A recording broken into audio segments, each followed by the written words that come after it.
من ذا الذي يقرض الله قرضا حسنا فيضاعفه له وله أجر كريم. کون ہے جو اللہ کو قرض حسنا دے پس وہ اس کو کئی گنا اس کو زیادہ کر دے اور اس کے لیے اجر عظیم بھی اس کے لیے ہے.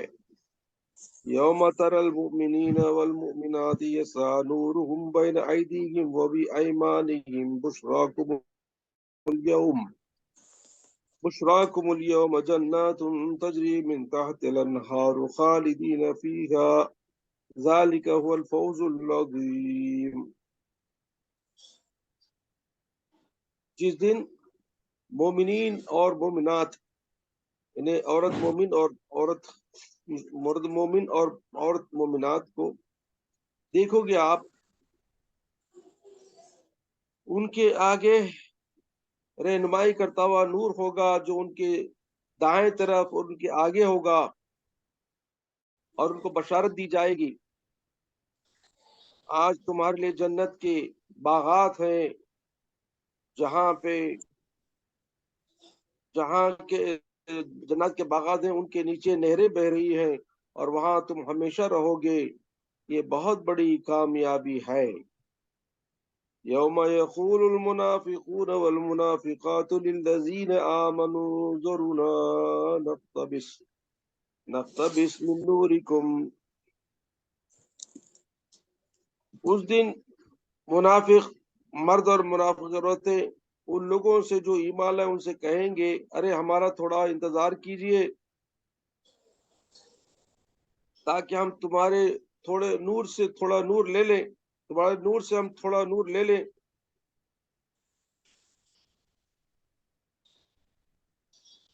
تاکہ رستہ ان کے لیے بھی آسان ہو جائے. قیل ارجعوا وراءکم فالتمسوا نورا. تو ان سے کہا جائے گا پرے ہٹ جاؤ، دور ہٹ جاؤ، اور اس نور سے تم کو دور دور ہٹا دیا جائے گا ان سے. فضرب بینہم بسور لہ باب. اور ان کے اور ایمان والوں کے درمیان میں ایک دیوار کھڑی کر دی جائے گی جس میں ایک دروازہ ہوگا. باطنہ فیہ الرحمۃ وظاہرہ فیہ الرحمۃ وظاہرہ من قبلہ العذاب. اس دیوار کے ایک طرف اس کے اندر رحمت ہوگی یعنی جنت کے باغات اور اس کی رحمتیں، اور اس کے باہر کی طرف یعنی دوسری طرف دیوار کے عذاب ہوگا یعنی جہنم ہوگی. ینادونہم علم نکم معکم. وہ کہیں گے کہ ایمان والوں سے ارے تم تو ہمارے ساتھ، ہم تمہارے ساتھ تھے، تم کو یاد نہیں ہے. ینادونہم، وہ پکاریں گے ارے ہم تو تمہارے ساتھ تھے، یعنی دنیا میں وہ ایک دوسرے سے دوستی میں تھے اور رشتہ داری میں تھے. قالوا بلا ولکنکم فتنتم انفسکم وتربصتم وارتبتم وغرتکم الامانی حتی جاء امر اللہ. ایمان والے کہیں گے ہاں ہاں بے شک تم ہمارے ساتھ تھے دنیا میں، لیکن تم نے اپنے اوپر اپنے نفسوں پر فساد کو جاری کر لیا اور فساد کرتے رہے، اور تم یہ انتظار کرتے رہے کہ ہم پر کب مصیبت آئے گی. ورتب اور تم دھوکے میں رہے، اور تم انتظار کرتے رہے. غرت کو بلمانی، اور تم دھوکے میں رہے اس بری امیدوں پر حتیٰ کہ اللہ کا حکم آ پہنچا. وغرکم باللہ الغرور، اور تم کو اللہ سے دور کر دیا، دھوکے میں ڈال دیا شیطان نے. وَالْيَوْمَ لَا يُؤْخَذُ مِنْكُمْ فِدْيَةٌ وَلَا مِنَ الَّذِينَ كَفَرُوا. بس آج کے دن تمہارے سے کوئی فدیہ قبول نہیں کیا جائے گا اور نہ کافروں سے کچھ. مأواکم النار، تمہارا ٹھکانہ دوزخ کی آگ ہے. ہی مولاکم وبئس المصیر، یہی تمہاری رفیق ہے، انہیں دوستی ہے، اور وہ بہت برا ٹھکانہ ہے. صدق اللہ مولانا العلی العظیم وبلغنا رسول الامین الکریم ونحن على ذلك من الشاهدين والشاكرين والحمد لله رب العالمين. قال الله تعالى في شان حبيبي تعظيما وتكريما ان الله وملائكته يصلون على النبي يا ايها الذين امنوا صلوا عليه وسلموا تسليما. پڑھیے اللهم صل على سيدنا محمد وعلى آل سيدنا محمد وبارك وسلم تسليما كثيرا كثيرا. الحمد لله رب العالمين، الصلاة والسلام على سيد الأنبياء المرسلين سيدنا شفيعنا حبيبنا نبينا مولانا محمد وعلى آله وأصحابه أجمعين.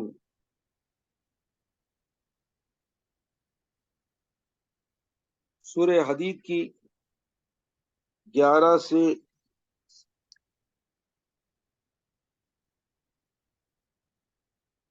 سے 15 کی آیت، 11 سے 15 تک کی آیتوں کو پڑھنے کا شرف حاصل کیا، جس کا ترجمہ آپ کے سامنے پیش کیا گیا. اور ان آیات شریفہ میں بندوں کو اللہ کے لیے، اللہ کے راستے میں خرچ کرنے کی ترغیب دی جا رہی ہے، ان کو ایڈوائز کیا جا رہا ہے. اس سے پہلے کی آیتوں میں اللہ تعالیٰ بندوں کو ان کے مال خرچہ کرنے کا جو بھی عوض ہوگا اس کا ڈیٹیل گزشتہ محفل میں سنایا، اور اللہ تعالیٰ وہاں بھی بندے جو اللہ کے راستے میں خرچہ کرتے ہیں اجر عظیم دینے کا وعدہ فرمایا.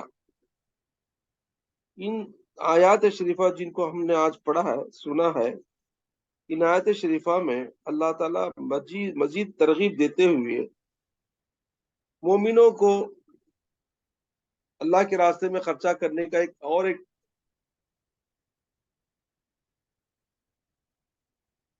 میتھڈ اور یا ان کے لیے ترغیب کا ایک راستہ یوں بتا رہا ہے کہ بندو، تم جو خرچہ کرتے ہو معلوم وہ ہے کہ تمہارے نفسوں پر وہ گراں گزرے گا، تمہارے لیے وہ بہت کٹھن لگے گا، کیونکہ بندہ سب کچھ کر سکتا ہے لیکن اپنا پیسہ خرچہ کرنا دشوار ہوتا ہے.